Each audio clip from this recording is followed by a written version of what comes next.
Corak Theodor van de Venter. Perjalanan bangsa kita tidak bisa terlepas dari sosok orang Belanda ini. Dia adalah Conrad Theodor van de Venter, seorang praktisi hukum Belanda yang pernah ditugaskan di Hindia Belanda, tepatnya di daerah Semarang. Pada waktu itu banyak perusahaan swasta Belanda dan Eropa yang menjalankan bisnisnya di daerah Hindia Belanda, sehingga banyak permasalahan hukum yang terjadi di antara perusahaan-perusahaan tersebut. Maka pemerintah Belanda perlu mendatangkan seorang praktisi hukum ke wilayah yang menjadi koloninya, yaitu Hindia Belanda. Pada tanggal 11 September 1880 Van de Venter berangkat ke Hindia Belanda. Awal karirnya pada saat itu menjadi panitera Dewan Kehakiman di Ambon.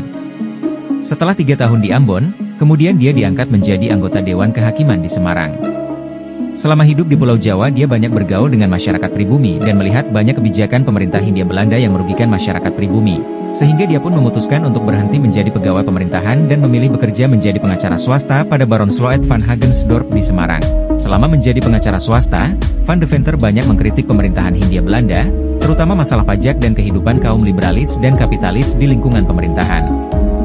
Dia menuduh pemerintah tidak bertindak dan melakukan penghematan yang tidak bertanggung jawab.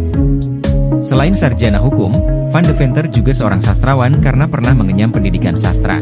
Van de Venter juga berasal dari keluarga seorang penulis, sehingga banyak karya tulisnya yang dimuat di koran The Locomotive, di mana kebetulan pemimpin redaksi dari koran tersebut adalah Peter Broshoft yang pada saat itu juga memperjuangkan nasib warga pribumi.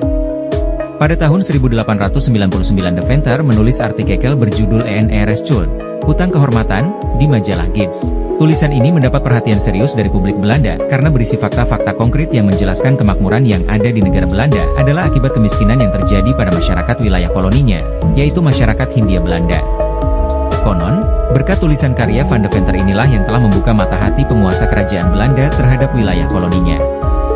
Akhirnya pada tanggal 17 September 1901, Ratu Wilhelmina mengeluarkan pidato di depan parlemen menyatakan panggilan moral dan hutang budi, ENRS Schuld, terhadap bangsa bumi putra di Hindia Belanda. Untuk mewujudkan panggilan moral tersebut maka dikeluarkanlah kebijakan politik etis yang meliputi irigasi, edukasi, dan emigrasi. Dari salah satu kebijakan politik etis yaitu edukasi inilah muncul tokoh-tokoh berpendidikan yang akhirnya sadar bahwa tanah air mereka adalah tanah jajahan atau koloni dari bangsa lain yang harus merdeka untuk menentukan nasibnya sendiri.